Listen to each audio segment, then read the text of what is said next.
Hi viewers, how are you? I hope you are doing well. I am Sarfraz and you are watching Digital IT Fixer. Last time हमने clinic name का एक project create किया था Laravel के लिए। अब इस project को अगर आपने ओपन करना है तो मेक श्योर करना है कि आपने सर्वर ओपन कर लिया अपाचे एंड माई एसक्यूएल। उसके बाद अपने प्रोजेक्ट पे चले जाना है। प्रोजेक्ट पे जाने के लिए आपको यहाँ पे अपने जैम सर्वर को ऑन कर लेना। मेरे पास ऐप है, मैंने ऐप को ऑन कर लिया है। अपाचे सर्वर एंड एसक्यूएल को ऑन करने के बाद आपने अपनी उस रूट डायरेक्टरी पे चले जाना है। रूट डायरेक्टरी पे मेरे पास यहाँ पे क्लिनिक नेम का एक प्रोजेक्ट है, उसको मैंने ओपन कर लिया और उस प्रोजेक्ट में आके मैंने Alt+D किया तो मुझे ये सर्च बार में ले गया और यहाँ पे आपने लिख लेना CMD जैसे ही लिखेंगे उसके बाद आपने कमांड पास करनी है। कमांड लिखनी है PHP आर्टिजन सर्व। ये कमांड लाइन क्या करेगी, आपके जो लारावेल के प्रोजेक्ट को रन करने में आपकी हेल्प करेगी। क्योंकि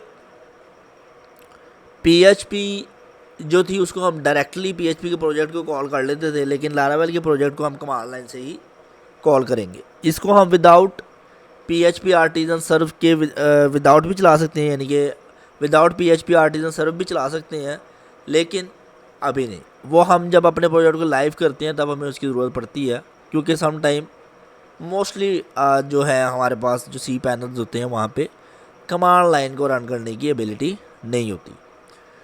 तो इसलिए कमांड को रन करने के लिए एबिलिटी नहीं होती, कमांड लाइन भी नहीं वहाँ पे होते, CLI जिसे बोलते हैं।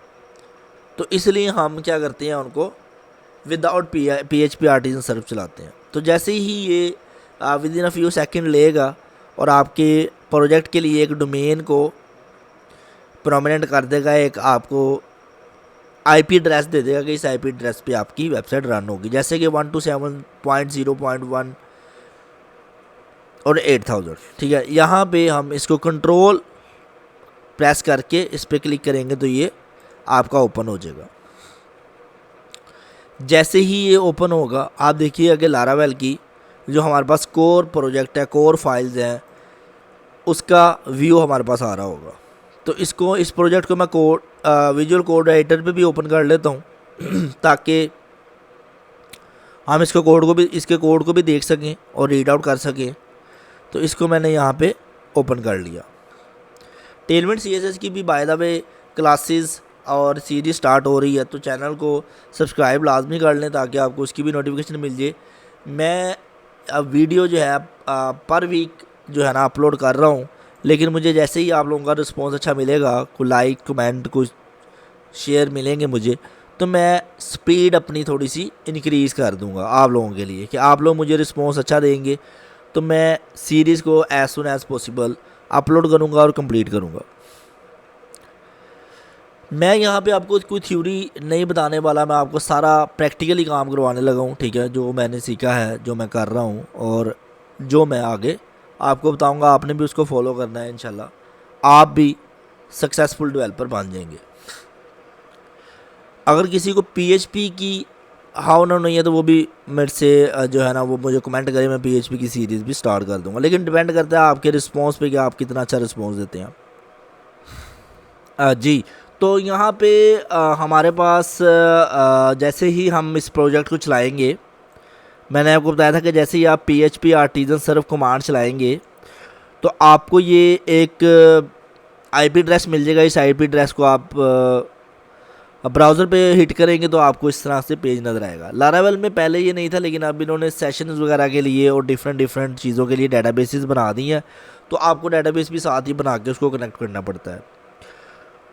तो यहाँ पे प्रोजेक्ट हम लोकल होस्ट पे बना रहे हैं, तो यहाँ पे हम DB भी लोकल होस्ट पे बनाएंगे। तो DB को लोकल होस्ट पे बनाने के लिए localhost/phpMyAdmin ये हिट करेंगे तो यहाँ पे सारे डेटाबेसेस आ जाएंगे जो प्रीवियसली मैंने बनाए हैं। आप न्यू पे क्लिक करके एक न्यू डेटाबेस क्रिएट कर लें। जो आपके प्रोजेक्ट का नाम है ट्राई करेंगे वही नेम हो, ताकि आपको बाद में इशू ना आए। आपको पता वहाँ मेरे डेटाबेस, ये जो डेटाबेस है मेरा इस प्रोजेक्ट का, सिंपली आपने सिर्फ अभी यही काम करना है, एक क्लिनिक नाम का एक एम्प्टी डेटाबेस क्रिएट कर लेना है और यहाँ पे आएंगे अब इस डाटाबेस को इस प्रोजेक्ट के साथ लिंक करना है, क्योंकि हमारे एक सर्वर पे लॉट्स ऑफ प्रोजेक्ट्स पड़े होते हैं, लॉट्स ऑफ डाटाबेस पड़ी होती हैं। तो कौन सा डाटाबेस किस प्रोजेक्ट के साथ कनेक्ट हो ये हम डिसाइड करते हैं। टर्मिनेटल को थोड़ा सा मिनिमाइज़ कर लेते हैं और यहाँ पे आप env वाली फाइल में आएंगे। env फाइल होती है एनवायरनमेंट के लिए। तो यहाँ पे आएंगे तो यहाँ पे आपके पास काफ़ी ज़्यादा चीज़ें मिलेंगी आपको, लेकिन आपने आना है डीबी कनेक्शन में। डीबी कनेक्शन में आएंगे, इसको आपने अनकमेंट कर देना है। अनकमेंट करते साथ ही आप देखेंगे कि टॉप पे जो आ रहा है ये आ रहा है डीबी कनेक्शन। यहाँ पे मे भी आपके लिए माई एसक्यूएल लाइट लिखा हुआ आपने, लेकिन यहाँ पे इसको माई एसक्यूएल कर देना है। और हमारे डेटाबेस का क्या नाम था? क्लिनिक, जो मैंने अभी रखा। यूज़र नेम हमेशा रूट होगा और पासवर्ड हमेशा आपका एम्प्टी होगा। अगर आप जैम वैम यूज़ कर रहे हैं तो एम्प्टी होगा। मैं एम्प यूज़ कर रहा हूँ तो इसलिए इसका पासवर्ड होता है माई एसक्यूएल। अगर आप भी एम्प यूज़ कर रहे हैं तो इसका पासवर्ड क्या होगा? My SQL. जैसे ही ये करेक्टली डाटा सबमिट करेंगे और इसको रिफ़्रेश करेंगे तो यहाँ पे अभी ये कह रहा है कि जी ठीक है, मुझे टेबल तो डाटाबेस तो मैंने कर लिया है, लेकिन बेस टेबल और व्यू नॉट फाउंड। जो बेस टेबल एंड व्यूज़ हैं वो मुझे नहीं मिल रहे। Clinic dot session doesn't exist. ठीक है, तो यहाँ पे मुझे जो बेस है डाटाबेस के टेबल्स वो मुझे चाहिए। तो कमांड लाइन पे एक कमांड चलाएंगे उन टेबल्स को गेट करने के लिए। और यहाँ पे एक और टर्मिनल ओपन कर लेते हैं। यहाँ पे आपकी PHP चलती रहेगी और ये न्यू टर्मिनल पे आप न्यू कमांड चलाते रहें। तो यहाँ पे एक कमांड होती है PHP artisan migrate. PHP artisan migrate करेंगे तो जितने भी बाय डिफ़ॉल्ट टेबल्स हैं वो आपके बन जाएंगे। अभी अगर आप देखेंगे मेरे पास यहाँ पे एम्प्टी है, लेकिन अब मैं रिफ़्रेश करूँगा तो यहाँ पे मेरे पास टेबल्स आ जाएंगे। डाटाबेस के अंदर लारावेल के जो बिल्ट इन टेबल्स हैं वो आ जाएंगे। यहाँ पे अब मैं इसको रिफ़्रेश करूँगा और जैसे ही मैंने रिफ़्रेश किया आप देखिए मेरा लारावेल का जो प्रोजेक्ट है सक्सेसफुली रन हो गया। ठीक है, मे भी आपको इसमें कुछ और भी इशूज़ आए, कुछ एरर्स आए, तो आप मुझे कमेंट लाजमी कीजिएगा। जब आपको एरर्स आना शुरू हो जाते हैं ना, तब भी आप एक अच्छे डेवलपर बनना शुरू हो जाते हैं। ठीक है, मेरे जितने भी स्टूडेंट्स हैं मैं उनको यही कहता हूँ, हाँ अब आपको एरर आ रहे हैं, अब आप डेवलपर बन रहे हैं। जब कोई मेरे से कोई क्वेश्चन नहीं करता तो मुझे पता लग जाता है कि ये काम ही नहीं कर रहा। ठीक है, क्योंकि जब काम करेगा उसको एरर आएंगे और वो पूछेगा, और जो काम ही नहीं करेगा उसको एरर ही नहीं आएंगे, वो पूछेगा भी नहीं और ना वो डेवलपर बनेगा। तो मिलते हैं नेक्स्ट लेक्चर में, तब तक के लिए टेक केयर।